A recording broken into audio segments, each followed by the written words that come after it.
It-trazzett tan-naċ fajn riħana rrapporta lill-kandidat nazzjonalista Peter Aġus ant il-Pulizija dwar rapport fals li dan għamel l-Istituzzjoni Ewropea għal kontra l-frodi l-Olaf.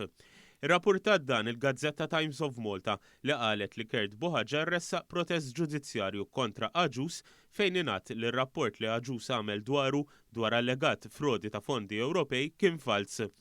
Buħaġar qed iżomm ukoll l-Aġus responsabbli tal-konsegwenzi u l-ħsarat li jista' jġarrab minħabba dan ir-rapport fals.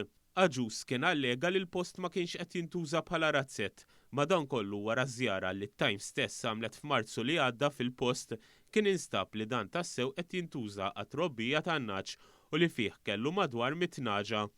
Il-kandidat nazzjonalista li fl-aħħar jiem ukoll inqabad li qaleb il-vot tiegħu fuq post inabidabbli fil-Mosta kien allega wkoll li Buħaġar uża madwar 360,000 euro minn fondi Ewropej biex jibni villa fil-post minkejja li applika biex jagħmel razzett tan-naċ.